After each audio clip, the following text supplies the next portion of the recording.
Time to be serious, folks. We're going to tie up the Kate McLaren Wet Fly. And I'm Dana, and I'm your host of Getting Buggy with Dana.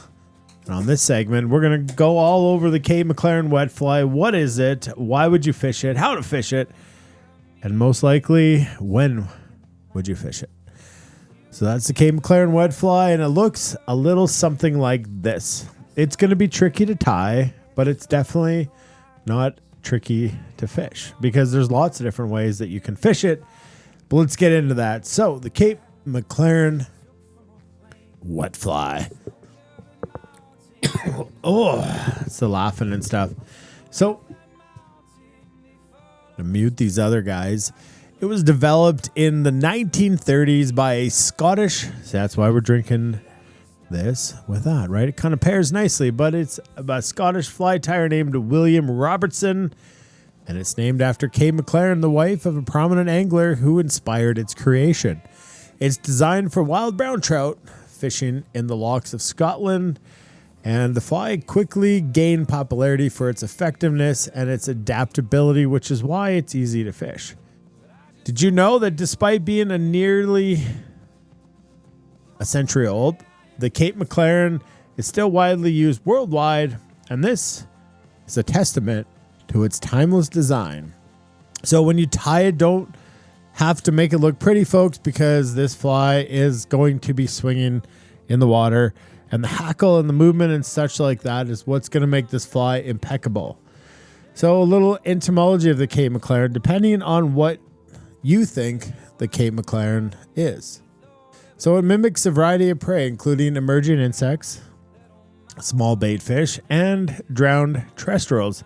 Sounds like it covers all the flies for me. Maybe this is just the one fly fits all sizes of fishing, right? The material magic. So there's the bushy hackle that we've got a couple different ones on there, and it creates a lot of lifelike swimming, pulsating movements in the water. And did you know that the Kate McLaren design is not tied to one specific prey, making it an excellent generalist attractor fly, which is why it's easy to fish because you don't really need to know what's going on.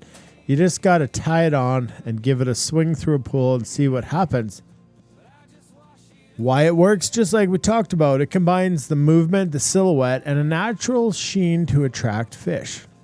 It works equally as well in lochs, lakes, and rivers, and it's effective during hatches of mayflies, caddisflies, and midges, or as just a general searching pattern. And why the aforementioned three mayflies, caddis, and midges, as it is somewhat of an emerging fly. So great way to just kind of swing it through a pot of dorsaline fish. A very great way to catch some of those fish out of there is to swing it through there just like that. The way to fish it, like I said, it's best during insect hatches or when fish are feeding near the surface. If you see dorsaline fish but you don't see their mouth, something like this is telling you that they're maybe eating on emergers. So try something other than a dry fly. It's effective in both calm and slightly choppy water conditions as those bugs are skidding across the water column to get out of the river to turn into their adult lifestyle where they're just going to find another someone and mate in that 24 hours that they live outside of the water.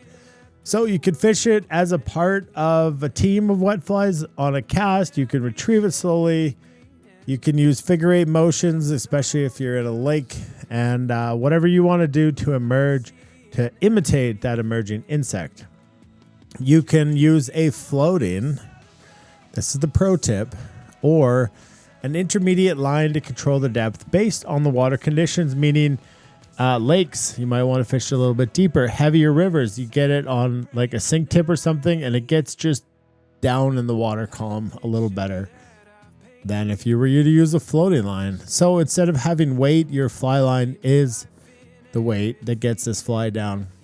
So the traditional is what you see here. You can change up your hackle. You can change up the body color.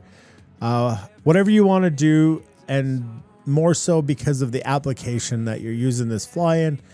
And add a bead head, add some split shot, or just use some sort of sinking line. Helps get the fly down.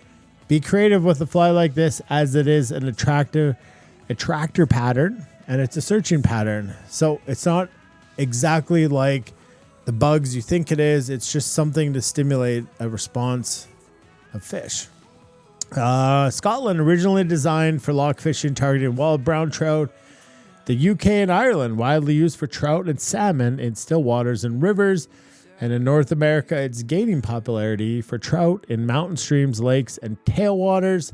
What a global appeal it has, because its versatility ensures that it is effective across diverse waters and for a lot of different species. Your materials are meant to be experimented with, so please do something like that. All right. Out of breath. I don't know why I talk so fast, but